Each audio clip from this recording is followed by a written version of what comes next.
What if Fortnite did a One Piece season? Honestly, I think it's insane that this collab hasn't happened already. With how successful anime collaborations have been in the past, like Dragon Ball, JJK, My Hero, and even Attack on Titan, it feels like One Piece is easily the next huge moneymaker.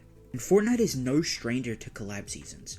Both Marvel seasons were pretty well received by the general player base, and while the Star Wars season did not get that response, I'd blame that on the fact that a lot of people are bored of the amount of Star Wars in Fortnite over the years. But since One Piece is bigger than ever right now, with the anime, manga, and live action pulling in huge numbers, as well as it being one of the most requested collabs, it seems like there's no better time to bring the Straw Hats to the island. In this video, I'll be imagining an entire One Piece themed collab season, from the skins to the items and everything in between. If you're a One Piece fan, you'll be wishing this was real by the end of the video. Tier 1 and Tier 100 are the most important slots in a Battle Pass in my opinion, so both will need to be super popular characters. For this reason, starting off the Battle Pass, I've picked Zoro. For his pickaxe, the choice was obvious. He'd use Enma and Kitetsu in his two-sword style, and his emote would have your skin sit down and fall asleep. For a glider, I really struggled with Zoro, but I did want to put Laboon somewhere in this Battle Pass, so that's what I decided on. His backbling is a wanted poster, and new styles would unlock for this every time you get a new character in the Battle Pass, gaining their corresponding bounty posters too. And as an edit style for Zoro, I've gone with his bandana look. Onto the second skin of the pass, I decided to go with Nami. Now I do think Fortnite would censor her top a little bit to look something more like this, which honestly wouldn't really bother me. In fact, I think I like this look better personally. Now her pickaxe would for sure be her sorcery climb attack, as well as Zeus being her glider. Her emote represents her love for money, with berry symbols in her eyes, and her backbling is a basket of tangerines and a map. For Nami's edit style, I picked her Wano outfit, one of my all-time favorite looks for the character. Next up is the legendary God Usopp. His backbling is weirdly Soge King's mask, don't know why he has that, but also his slingshot Kabuto, which would unequip from the backbling when used as his pickaxe. I think the Going Merry is a perfect choice for his glider, and for his emote, I went with a dance. I was struggling to think of a cool edit style for Usopp, but then this guy showed up and suggested filling in his place, so... The fourth skin I decided on was Sanji. I've gone with a transponder snail for his backbling as a nod to his side missions as Mr. Prince, and his glider is the Baratier. His emote is him lifting a cloche and revealing a random dish every time. For Sanji's pickaxes, I struggled a bit, but I went with the kitchen knives that he used during Water 7. And I think I'm gonna go with his Whole Cake Island outfit for his edit style. I'm a big fan of the cape look. Onto the next character, this Battle Pass definitely needs more than just one female character, and the perfect candidate for that would be Nico Robin. Again, like Nami, Fortnite would probably censor this look. For her backbling, I picked Chopper. He was gonna be in this pass somewhere, and I think Robin is the perfect spot. Her glider is the wings she creates, and her emote would have a giant arm sprout next to you and send an L hand sign at your opponent. I'll be honest, I'm not proud of her pickaxe. I had no clue what to do for her, so I just recolored an already existing pickaxe. Though for her edit style, I picked one of her best looks, her Water 7 Annie's Lobby outfit. Now, I don't want every skin in this Battle Pass to just be the Straw Hats, so for this next skin, I actually decided on Buggy. His backbling could be a buggy ball, and his glider is Richie the Lion. His pickaxe would give you his gloves and 4 knives in each hand, and his emote would be built in with him using his devil fruit powers. For his edit style, I would have picked his post-time skip look, but I couldn't find a picture of that fitting the Fortnite proportions, so I just went with his Marineford outfit, which I think looks good too. And on the second last page of the Battle Pass, one of the most iconic anime characters of all time, you know him, you love him, Monkey D. Luffy. His backbling is of course his straw hat, and his glider is the Thousand Sunny. Luffy doesn't really use weapons, so for his pickaxe I thought it'd be funny if he just used a piece of meat, and for his emote I chose his Gear 2 pose. And yes, I said he's on the second last page because the last page of the Battle Pass would have his Gear 5 edit style at tier 100. If we get One Piece in Fortnite, I need this as an edit style. Now for the bonus skin, I went with another non-straw hat, but someone who is still extremely popular with fans. Trafalgar Law. His backbling could be a little Beppo plushie, and his glider is his submarine, the Polar Sang. His pickaxe is his sword, and now, Walk with me on this emote. He uses room, and instead of getting 2 hearts in his hands, he gets random Fortnite items like floppers, boogie bombs, and dough burgers. For his edit style, I went with his outfit he wore on Onigashima. If you're enjoying the video so far, let me know by leaving a like on the vid, and consider using code Pumpkal in the item shop to support me in the making of these videos. I decided on 5 name locations as well as a few landmarks. First up, docked just off the coastline is the Thousand Sunny, and it should be fully explorable. It would be super fun to find little details while aboard. There could be an Usopp NPC here that would sell various silly items like stink bombs, boogie bombs, or even kabuto. More on that later. The next POI is Arlong Park, which has been taken over and remodeled by Nami. You can buy the ability to see future storm circles from her NPC, and also have the ability to hire her to join you for the rest of the match, though her prices are not cheap. Next on the list is the Baratier, and as you'd expect, you'd find a Sanji NPC here. A boss, actually. There's a whole load of food items at this location too. Next is Buggy's Tent, a circus-themed POI that is as colorful as it is dangerous with all the pirate henchmen here. You'd be able to fight the Buggy boss at this location as well. Next up, the largest POI of this season, Onigashima.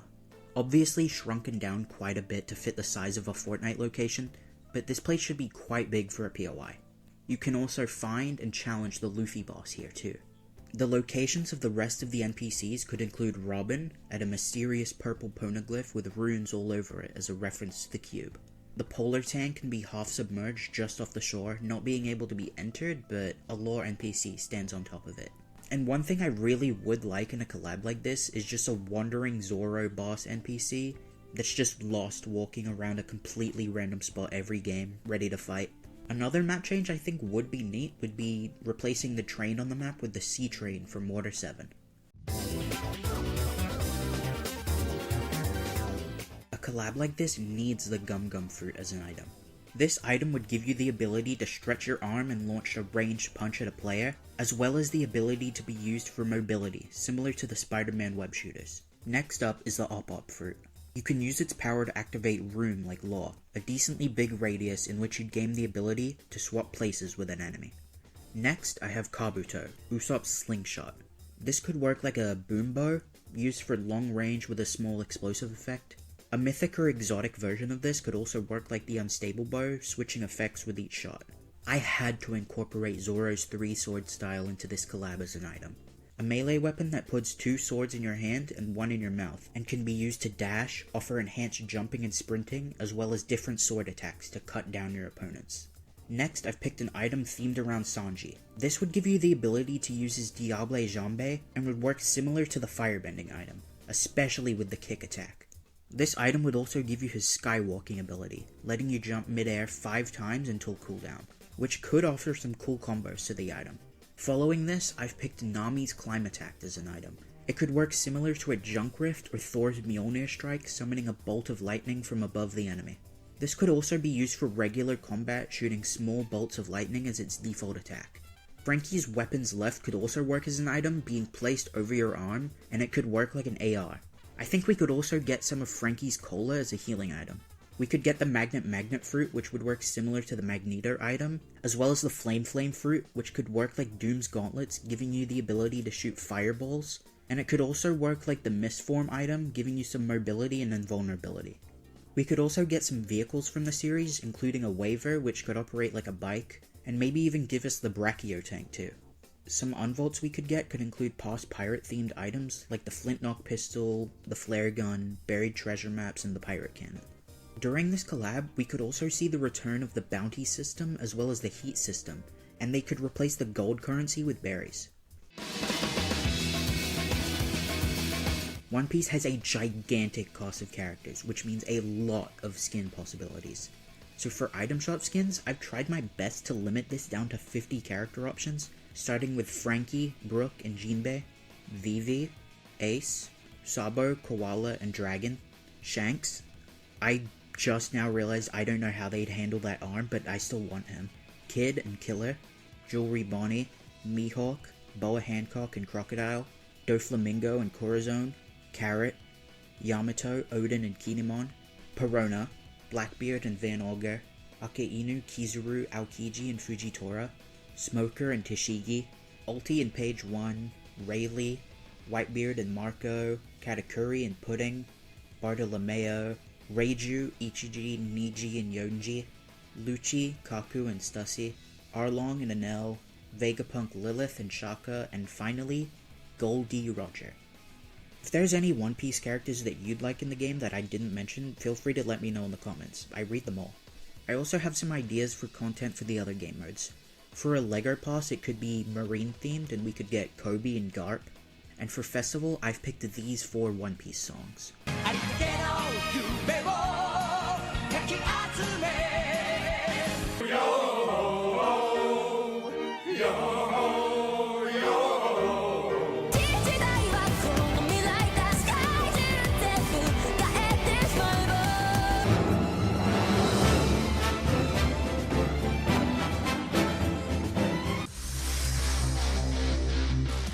Now, onto the live event. I'd want this event to be something reminiscent of the Mech vs. Monster event back in Chapter 1, so I decided on making it Luffy vs. Kaido. The event starts with the players on top of Onigashima, and Kaido arrives from above, emerging from the clouds. He starts destroying parts of the island with his blast breath, until we start hearing the drums of liberation. Light bursts from Onigashima, and Luffy is in 5th gear. Kaido and Luffy start fighting. During the fight, Luffy grabs a piece of shining span and slams it down on Kaido, and it leaves a giant cartoon bump on his head. Kaido sends Luffy flying towards Kappa Kappa Factory, and Luffy uses the opportunity for a snack break and pours gallons of pickles in his mouth, with his muscles growing as a Popeye reference. They continue fighting, and Luffy begins to use Kaido as a jump rope like he does in the series. He starts pulling objects from the hammer space behind his back and begins tossing them at Kaido, including a giant tomato head, the rocket, and the cube. He gives up on that and then stretches his arm and grabs the 0-point statue at Utopia City. He bounces it a couple times like a basketball and dunks it on Kaido's head. As this happens, the statue explodes. It could be using some rift-like energy and that's why it floats, and this energy sends Kaido off the island. Those were my ideas for a One Piece season. If you've enjoyed this video, leave a like and a comment, subscribe and check out my other videos for more like this, as well as some funny moments too. Use code PUMPKAL in the item shop if you'd like to support me, and with all that being said, see ya.